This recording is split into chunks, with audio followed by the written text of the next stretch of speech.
Alright, to get started on our oil change, we have the Briggs & Stratton EX 1900. That's a 19 horsepower motor in this bad boy Rambler. We are at our first oil change for the break-in at 10 hours. They recommend 8 hours. I couldn't get to it. We've mowed the lawn twice. It takes us an hour, so we're at 10 hours. Not that big of a deal. Have your dipstick here. Here's your tube to you detach it. We can bring it down through the hole, drain our oil there. And on your opposite side, down here, you've got your oil filter, which it's just gonna drip right onto that pan. There's no way around it, but that's the way they're made. Let's get into this, get our supplies out here, and do this oil change.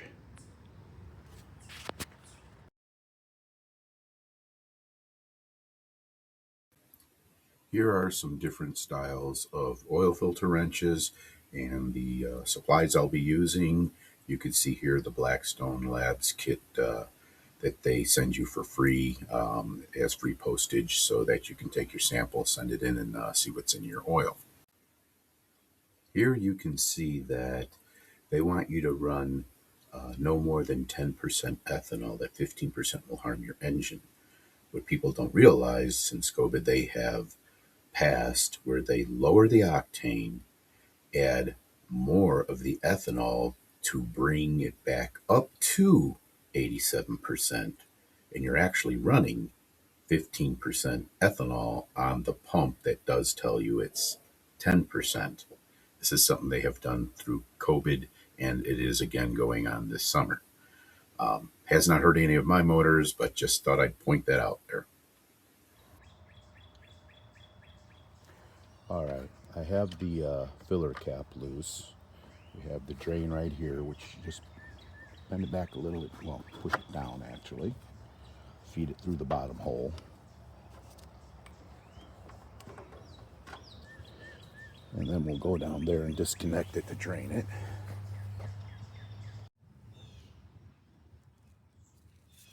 Okay, I've got my sample here to take, but I want to drain a little bit first. As it starts coming out, I will get a sample.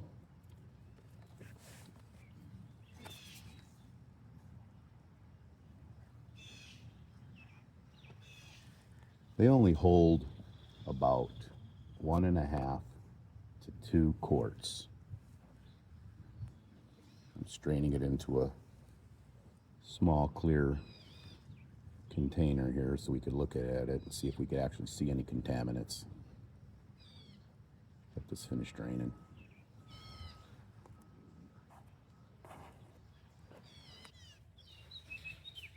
Okay, now it's drained. I got my cap back on. Let's put that back up. We'll move across the other side and work on the oil filter. All right, now on to the oil filter. I got a pig mat to grab some of that oil. Oil filter wrench, which looks like this filter is over tightened.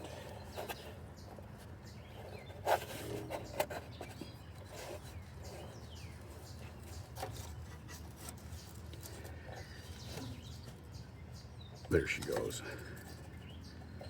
They only really need to be hand tightened. Spin it down. When it stops, go about a quarter turn. There we go. I did not have the right size wrench for it, so I just used a spanner wrench. There we go.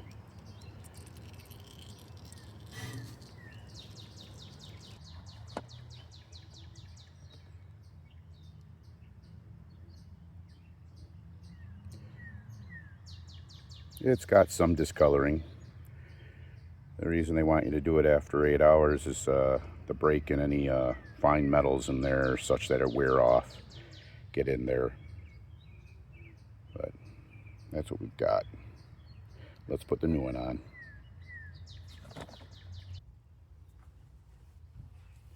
All right, to prep the new filter, make sure it's clean.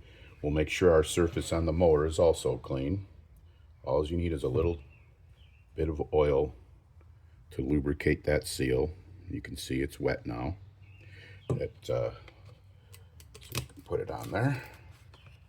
Let's get back out there and put this on there and get her filled with oil. So we'll wipe our surface here. Make sure there's no debris. We're clean. We've got the new filter lubricated. I chose the Briggs & Stratton brand. I looked them up. I will go over this. It is by far, I would have to say, now hold on a sec. Spin it, it stops about a quarter turn or a little more. It's hand tightening it, so I'm going a good half turn. They don't have to be torqued down.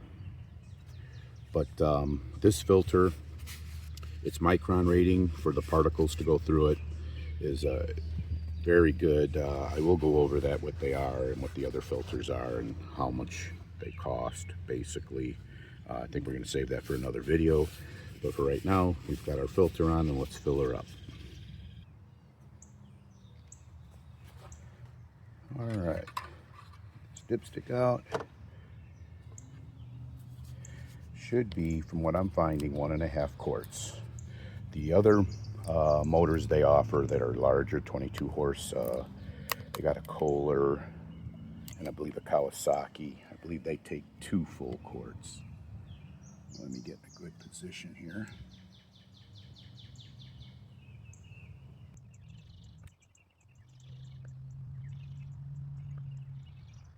You want to start with 1.5 quart.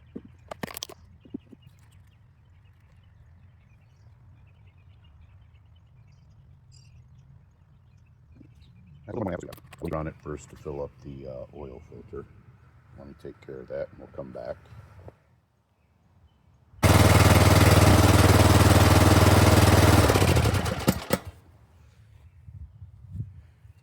Okay, no oil's leaking. This really wasn't the purpose wasn't of doing this for a tutorial or anything. It's more for taking that sample and sending it in. We're going to send it into Blackstone Labs and see what's actually in the oil.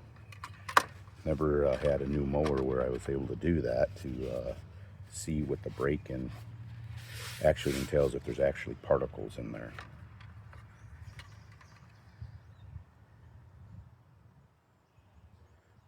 Looks like we're right up to the arrow, maybe slightly beyond, but that's that. But stay tuned. I am taking this oil in for a sample. Let's go over that. Okay, for a quick review here, this oil in this pan, I am not seeing any particles at all. The oil is discolored a bit for 8 hours of runtime, well, actually 10 hours of runtime. I think it looks good. But if there's actually particles going into that oil from your break-in is what I want to know. And that's what we're doing here with Blackstone Labs. We're going to send the sample in for $40. They're going to diagnose it and send me back a report, and we're going to review that. The filter, I am going to try to open that up and take a look inside there too. All right, I've got the oil filter cut open. It's a bit of a challenge because the oil filter wrench crushed it, so it didn't want to cut really well. See, they got their seal on top here. A little tiny filter. Their spring. That's for your bypass valve. And let me get some of this oil out of here.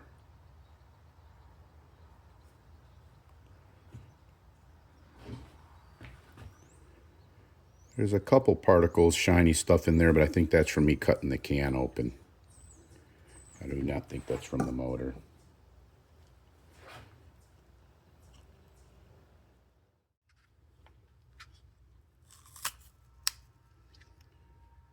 There's our bypass valve in here.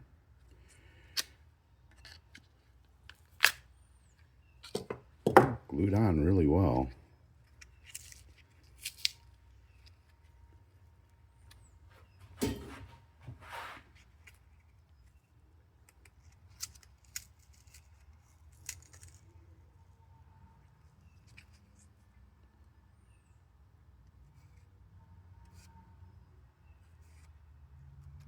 Really not seeing anything. Everything that I'm seeing, I think it's, well, maybe not. There's something there.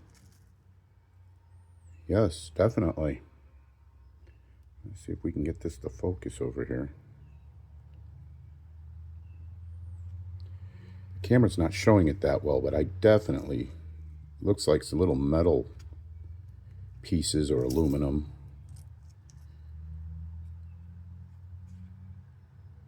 They do move, so there you go. You could probably see that one right there. So it is important to get this oil change done. I'm really curious to see what comes back in the oil analysis. I'm gonna have to get that sent out here right away. It'll probably take a couple weeks though. Big chunk.